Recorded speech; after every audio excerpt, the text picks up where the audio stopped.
Allow me to call this meeting to order. Thank you, Speaker. Today's monthly business meeting, we have the honor as our guest speaker, a true friend of CREBA.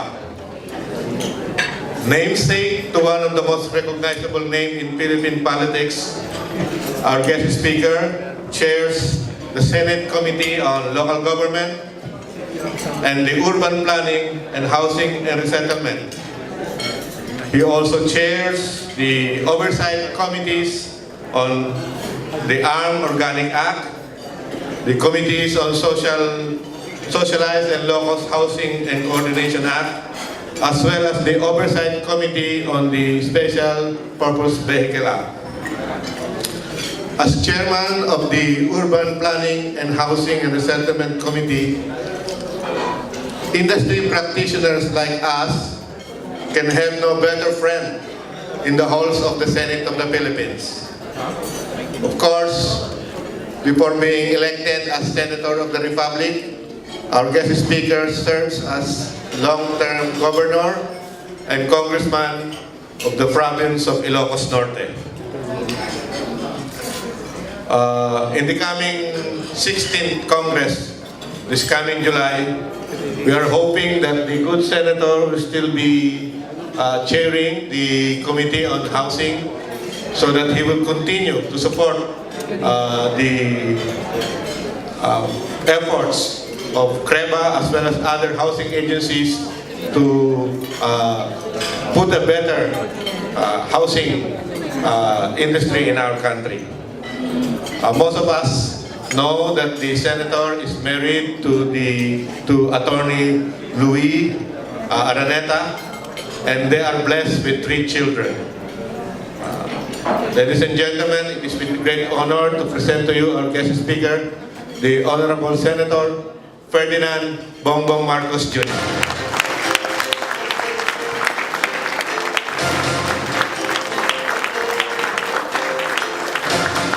Thank you very much, Director Anastasio Adriano, for your kind introduction. Once again, I would like to greet Mr. Charlie Curayev, the President of CREBA, Mr. Pedro Tario, who is the Chairman of the Board, Mr. Pablo Panlilio Jr. I was just asking him why I have to reintroduce myself to him, because when we were growing up together, he was Lito Panlilio. But he is now officially known as Mr. Pablo Panlilio, who is the Vice President for Internal Affairs, Ms. Joanna Marie Valencia, the CREBA officers and members, ladies and gentlemen, my friends, good afternoon. It has been a long time since we have seen each other, since we have met. The last time I believe that we had a gathering like this was in Palawan. And I suppose you have missed me as much as I have missed you in that 6 months. Let me start with an analysis to the nitty-gritty here, and start with the analysis of the different factors that we have seen that have influenced the growth in the demand for real estate. And this is to try to give us a snapshot of the real estate market as we see it today, both on the supply side and on the demand side. Consider firstly the growth in the remittances of overseas Filipino workers. For the past 5 years, the increase has been remarkable. With a 7% growth rate in 2011, OFW remittances increased to a level of 20 billion, 20.1 billion in 2011, representing a 6.8% of our gross national product, compared with 14.4 billion in 2007. Figures reveal that as of the last quarter of 2012, remittances have reached 21 billion. Additionally, of the total number of OFWs as of 2011, around 9.2% came from the Ilocos region, the traditional source of the OFW, But now, 12.5% come from NCR and 14.3% come from Central Luzon and 16.5% come from the Calabar zone. These statistics will even be increased if we were to include somehow and recognize the existence of unregistered OFWs. So you can see that the spending power is very clearly available. The huge amount of OFW remittances to their families and relatives here in the country has propelled the Philippines into a consumption-driven economy. In 2009, for example, OFW households expenditures registered approximately 43.3% on food, which in turn directly impacted on the retail sector. Of the total expenditure pattern of the OFW households, some 2.1% or $364 million in 2009 was spent in housing. I am sure that all of you have witnessed these developments in your daily work. Consider also, as another factor, the growth in business process outsourcing. From a level of 3.2 billion in revenues in 2006, BPO revenues have increased to 8.9 billion in 2010, representing an average annual growth of 24%. Direct employment more than doubled from 240,000 in 2006 to 525,000 in 2010. It is estimated that 1.3 million will be employed by 2016, will be employed directly by the industry, with an estimated direct payroll valued at $12.9 billion or $12.9 billion or 564 billion pesos. About 232 billion pesos or 41% spent on food, while 73.7 billion pesos or 13% will be allotted to BPO employees for housing expenditures. I believe the statistics say that when we think of BPO, we always around the world we always think of India as the primary area where the BPO business is flourishing. As of the middle of 2012, the Philippines had surpassed India. We are now #1 in the world. In 2010, speaking now about the third growth area, which is tourism, the number of tourist arrivals in 2010 reached 3.5 million, increasing to 3.75 million in 2011, and by 2016, the DOT projects 6.3 million. Dollar receipts reported in 2010 are $2.4 billion, and by 2016, it is estimated to reach $4.5 billion. The DOT has further identified an average of annual growth of 4.5% in tourism arrivals as one major impetus for various real estate investments in the country. The combined overall impact on demand for real estate by these three significant factors in the socio-economic environment of the country has been manifested in the following real estate developments. The preferences of OFW households have been clearly focused on housing second only to food. OFWs have now therefore become the major market of housing developments nationwide.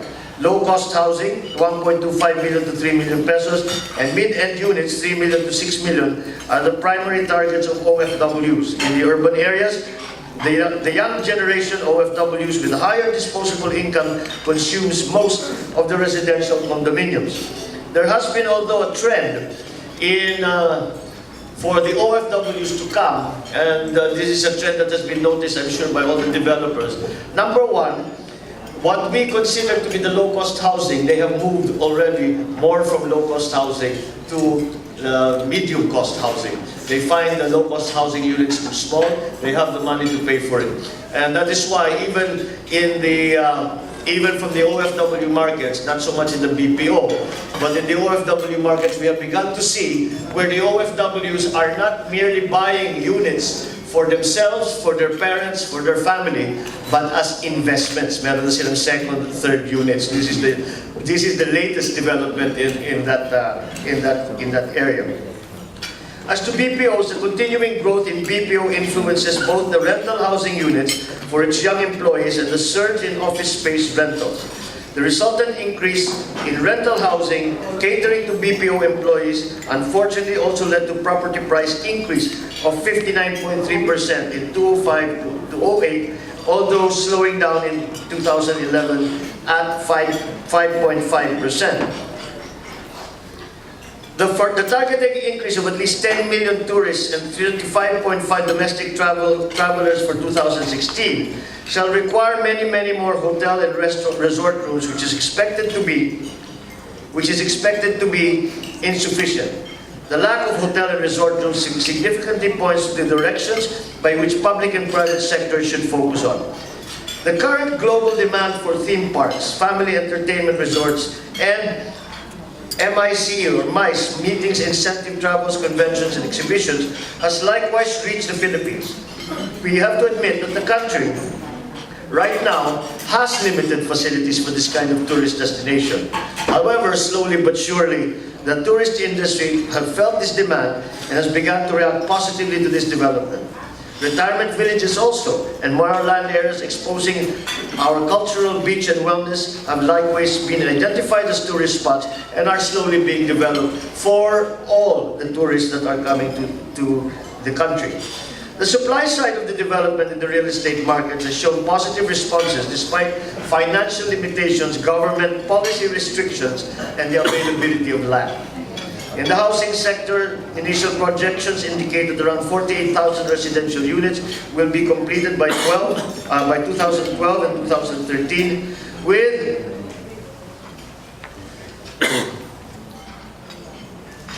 with an additional 56,000 units due for completion towards the end of 2015. The highest deficiency, however, has been observed to be economic-sized housing of almost 2 million units. This is where we continue to lag. Compared to socialized housing with 642,000 shortages and 484,325 deficiency units for low-cost housing. From 2001 to 2011, the total shortage of housing units for all households has been estimated at 2.7 million units. In 2010, about 525,000 direct employment and 1.325 million indirect employment were generated by BPO. A sizable portion of these employment figures is filled up by the migration of labor from nearby provinces, notably in NCR and Calabarzon. Ostensibly, such urban migration triggers residential condominium supply in the urban centers, particularly in Metro Manila. As of June 5 last year, about 143,123 upcoming residential condominium units in Metro Manila have been registered. More than two-thirds of the upcoming capacity is located in Quezon City, Makati, Mandaluyong, and Manila. Similar trends also in other residential areas in other cities such as Metro Cebu, Metro Davao, and Metro Iloilo. In the tourist industry, developers have since adopted a mixed-use development as a key strategy to maximize the returns on large plots of land rarely found in the urban centers.